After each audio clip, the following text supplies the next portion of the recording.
as symbols of loyalty on orders of the Saigon regime, which had signed the agreement under intense pressure from President Nixon. In the countryside, a checkerboard of flags, often within sight of one another, marked the territory of the opposing sides.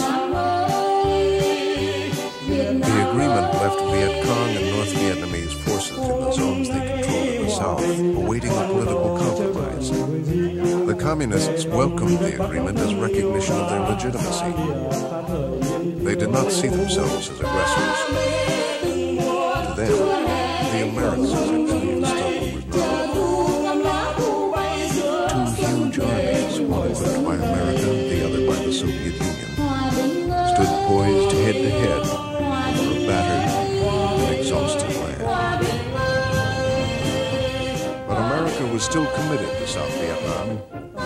At San Clemente in April, President Nixon publicly restated his support for South Vietnam's President Thieu.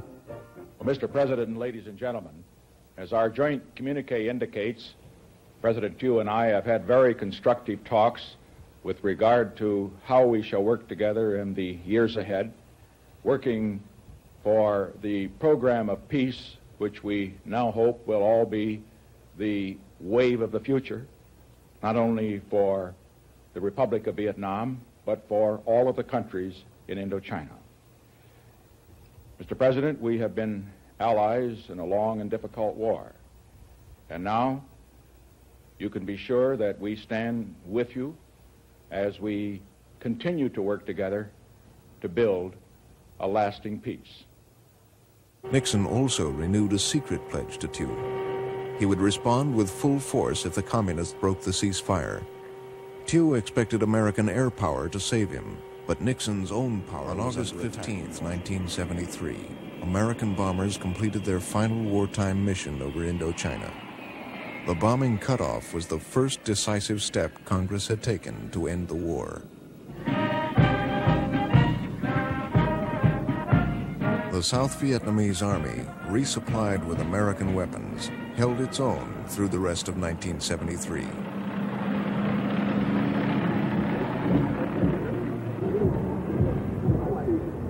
But some of Thieu's officers were worried that they would lose their momentum without the Americans.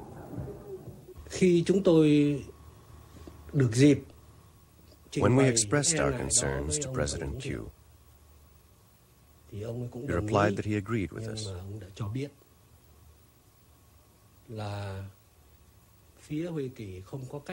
But he explained that the Americans had no choice. They had to keep their armed forces out of the Vietnam quagmire. But he promised that the Americans would punish any communist violations.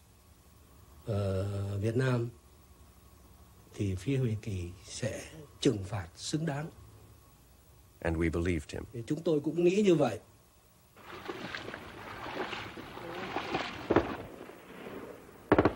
Late in 1973, President Thieu announced the start of the Third Indochina War, launching an air and ground offensive against the communists.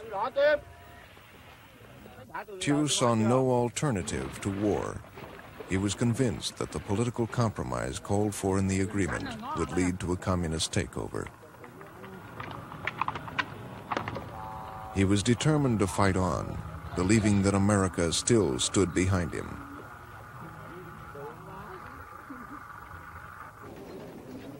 The new U.S. ambassador, Graham Martin, encouraged Thieu's confidence in America.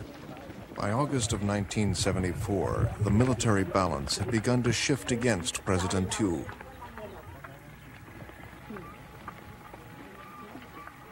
His troops were thinly spread. They no longer had American air support. The American military advisors were gone. Congress had reduced aid, and South Vietnam also suffered from soaring oil prices after the 1973 Middle East War. Gasoline was tightly rationed. Ammunition was scarce. Helicopters lacked spare parts and maintenance, and troop deployment by truck was slow and cumbersome. In addition, there was the problem of corruption. the siphoning off of material destined to troops. Some South Vietnamese officers and government officials grew rich by selling stolen gasoline and other supplies. Pilots sometimes demanded bribes to evacuate wounded soldiers. One-time use bandages and syringes for the use of medical drugs and blood bags and that sort of thing for transfusions, those were gone. They had to wash the bandages. I don't know what they did for blood bags. Their medical support, which had been pretty good, was getting very, very grim.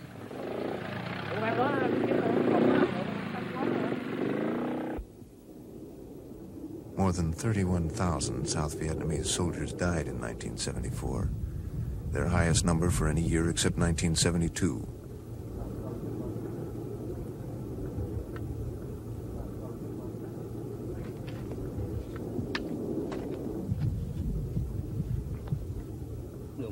The Americans instilled in the Vietnamese soldiers and officers the American way to fight a war. Then, when the Americans withdrew and the supplies reduced, it was only natural that the morale and the combat effectiveness of the troops had to change for the worse. The Americans had spent lavishly in Vietnam. At Cam Ranh Bay, they built a $2 billion deep-water port. Now, homeless Vietnamese improvised shelters out of its deserted barracks and clubs. Aid had been cut, and the bombing stopped. But Thieu still counted on pledges from 2 U.S. presidents and from Ambassador Martin. Like many Vietnamese, he could not believe the U.S. would abandon its enormous investment in Vietnam. In Hanoi in October 1974, North Vietnamese leaders reached a different conclusion. General Van Thien Dung, a senior strategist, was present. During this meeting, we reached an important conclusion.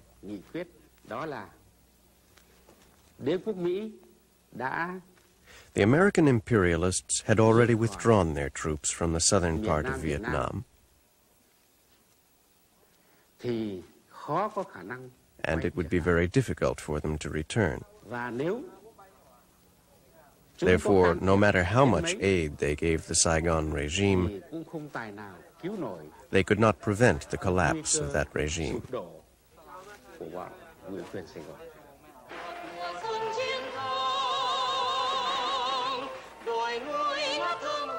After 30 years of almost continuous war, the communists' dream of a reunified Vietnam seemed within reach. This North Vietnamese film depicts the beginning of the 1975 campaign, commanded by General Dung. More than 100,000 fresh troops moved down the Ho Chi Minh Trail, now a modern truck route. They massed in communist-held areas in the south. Crack units attacked the province of Phuoc Long and easily took its capital city. They were probing, testing America's reaction. Thieu renewed his appeal, concluded that South Vietnam had received enough American aid. It would now have to fight alone. At the same time, General Dung deployed 3 divisions, encircling the city of Ban Ma Thuot in South Vietnam's Central Highlands. He was confident that the Americans would not intervene, but he still expected that it would take 2 years to defeat Thieu's forces. He moved carefully. In order to allow the tanks to go in, the artillery units shelled steadily for about 2 days, so that the enemy would not be able to hear the rumbling noise of the tanks.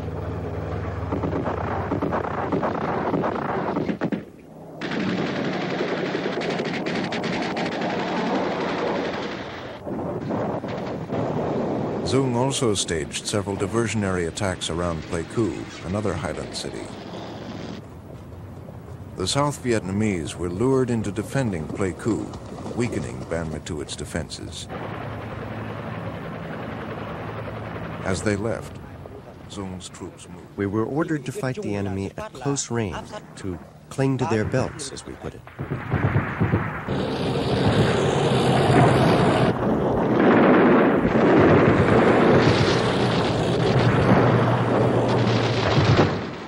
Within 2 days, Dung's superior forces had overwhelmed Ban Matuit.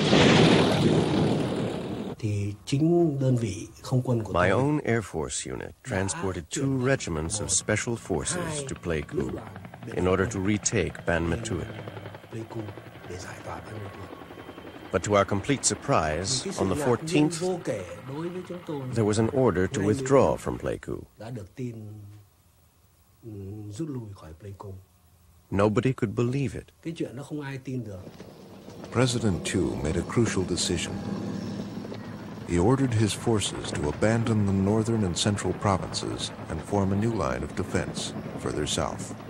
But hoping to avoid panic, he did not announce the withdrawal or reveal his plans. As the rumors flew, fear spread. Nobody knew what to believe, and nobody wanted to be left behind. During the withdrawal, the Air Force obviously was using their airplanes to get out. Tens of thousands of civilians and dependents. In many instances, the military forces up there had their own families living with them in Kontum Pleiku area. That meant that they had to be extremely concerned about the protection and survival of their own family. At a time when they were attempting to retreat whatever of their forces were remaining back to the coast. Ban Matuit fell, but the government said nothing. We only learned about the withdrawal from Pleiku from rumors. The administration issued no official announcements at all. Because of that silence, people stopped believing in the government. The official silence panicked the population. Within days, thousands of civilians were streaming toward the coastal city of Da Nang, desperately seeking safety. The communist leaders, surprised by the Saigon army's disintegration, now moved swiftly. They set a deadline. Victory before the rainy season bogged down their troops. Dung's forces closed in on Da Nang. The BBC and VOA broadcasts said that Da Nang was about to fall, and that news further spread panic among us soldiers. Our officers had fled. We talked things over among ourselves and then decided, let's go home.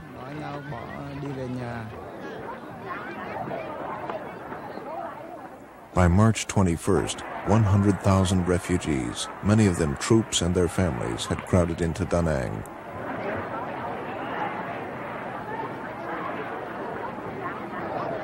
Some soldiers put their wives and children aboard ships headed for safer areas in the south.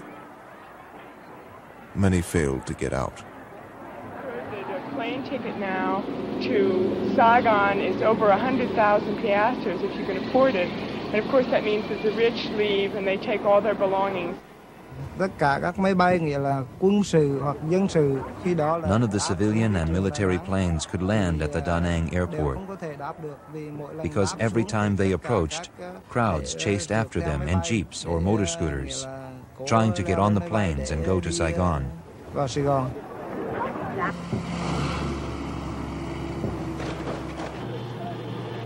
A World Airways jet with company president Ed Daly aboard made a perilous landing at Da Nang.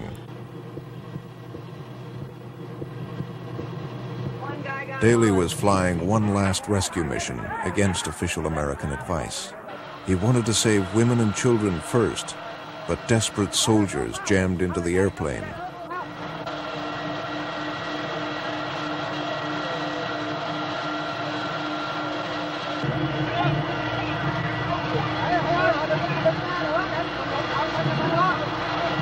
They scrambled into the baggage compartment and clung to the stairway as the plane took off.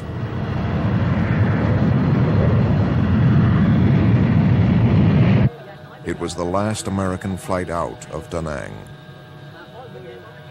On the 30th of March, General Dung's forces captured Da Nang, sweeping across the vast airbase where the first U.S. ground forces had landed in 1965.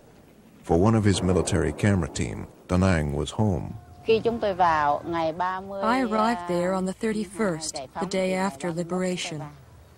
Along the road, I saw many corpses of Saigon troops. Their weapons and uniforms, which they had stripped off, were strewn all over the place.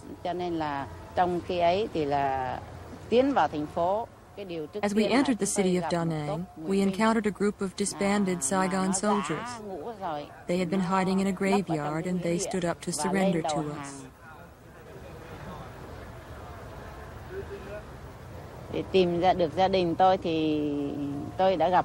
When I found my family, I saw my mother for the first time in 20 years. Before we could say a single word, we embraced each other and wept.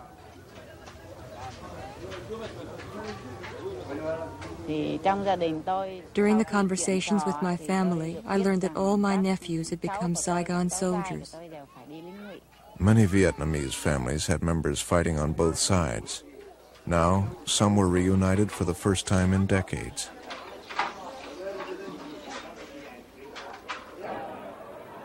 Offshore, refugees from Da Nang were packed aboard rescue ships. Thousands drowned trying to flee or were suffocated in the crush.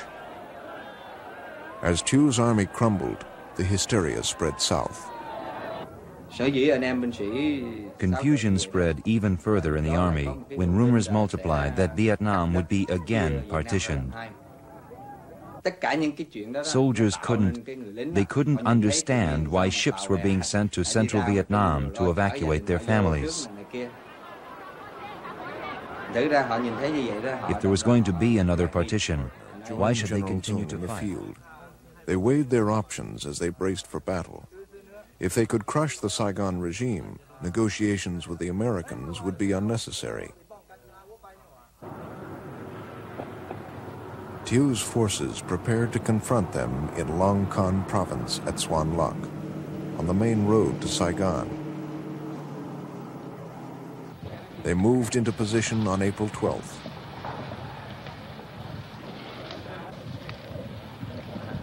General Lê Minh Dao defied the communists. I will hold Long Con. I will knock them down here, even to bring here 2 divisions or 3 divisions. At Saigon's Tan Son Nhut airport, the embassy began to evacuate Vietnamese who might be at that point, of course, we'd been charged with the evacuation of American dependents. That was the only mandate that I had at the time. And there was a palpable sense of hysteria in the air. At Xuan Loc, South Vietnamese troops held their ground under relentless shell fire, finally yielding as General Dung threw 3 divisions against them.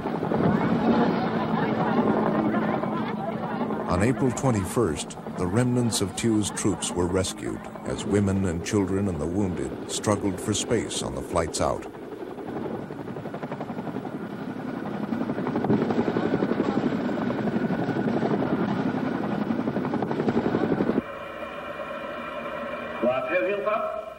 That same day, pressed to make way for a leader who might reach a deal with the communists, President Thieu resigned. His successor was the aged Vice President, Tran Van Hung. The communists promptly rejected Hung.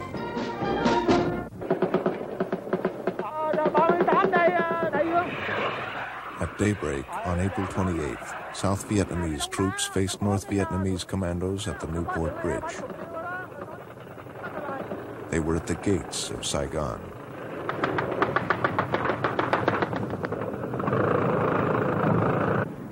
In Saigon and Washington, faint hopes for a political settlement persisted.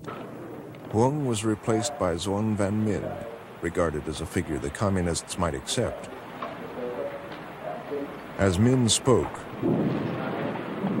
a thunderstorm erupted. The communists had beat the rainy season to the capital. General Dung had met his deadline.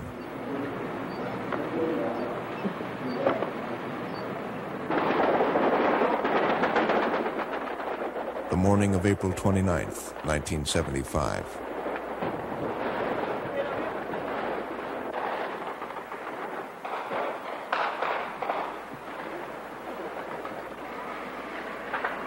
Tan Son Nhut Airport was under fire, preventing passenger planes from taking off.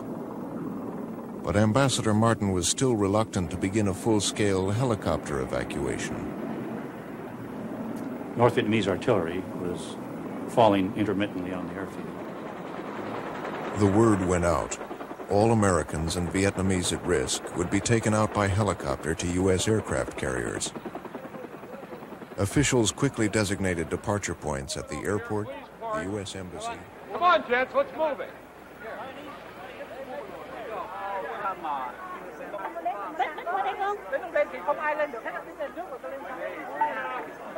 Please stop pushing.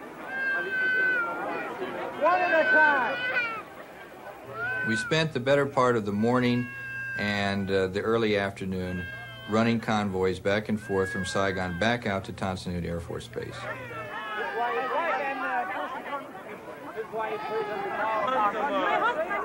The people that I described as high-risk Vietnamese were not high-risk merely because they had a close association with us in the past, but because we believed that if they stayed behind and were captured, that their lives would be in jeopardy once the North Vietnamese took over. As a consequence, these people were mortally scared.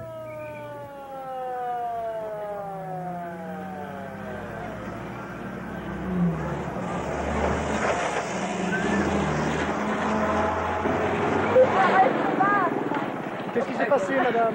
Avec la sœur. Non. Il y a des Vietnamiens ici.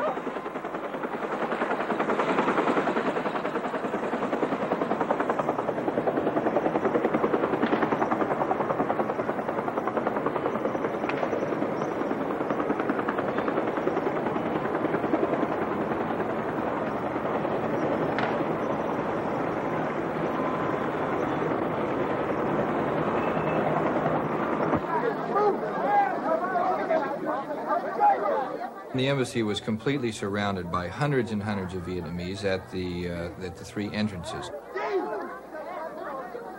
It was impossible, if you were Oriental, virtually, to get into the grounds of the embassy at that point in time. Get out!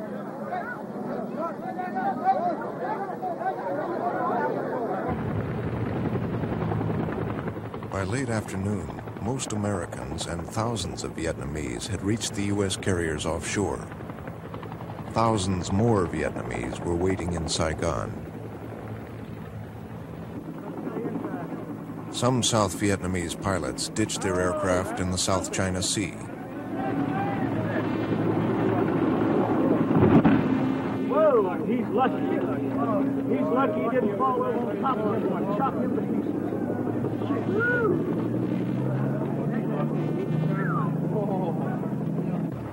The feeling in the city was one of almost total chaos at this point.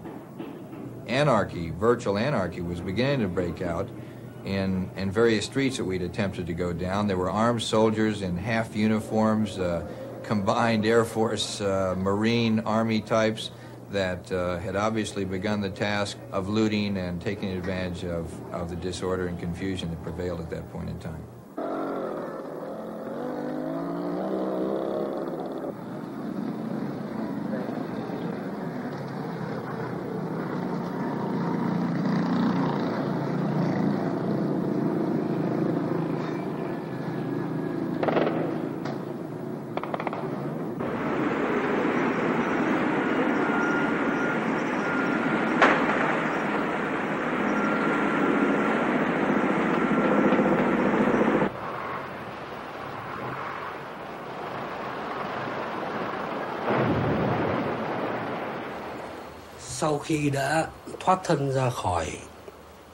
After escaping from Vietnam and landing on the American carriers, I must admit that those of us who had been in responsible positions felt kind of ashamed and dishonored.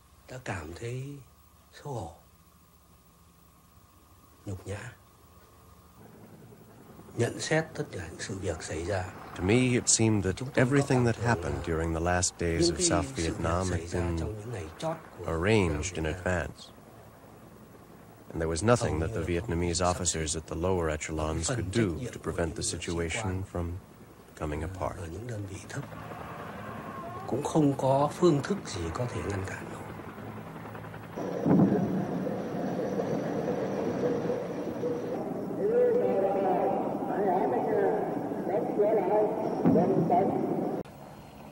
The United States would honor the agreements.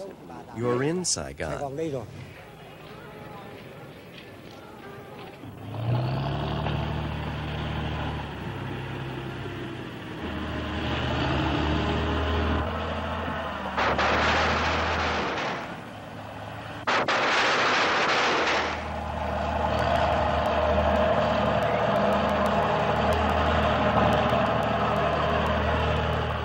Inside the palace, Doan Van Minh, president for 44 hours, was waiting. Colonel Bùi Diễm took the surrender. When I saw fear on the faces of Minh and the others present, I said, "The war has ended today, and all Vietnamese are victors. Only the American imperialists are the vanquished. If you still have any feelings for the nation and the people, consider today a happy day."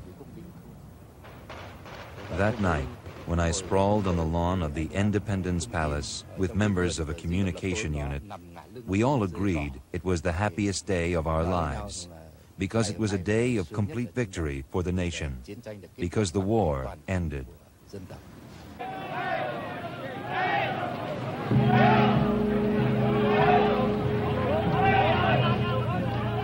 The communists had attained their goal. They had toppled the Saigon regime.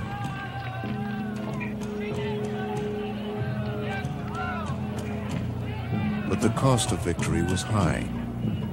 In the past decade alone, 1 Vietnamese in every 10 had been a casualty of war.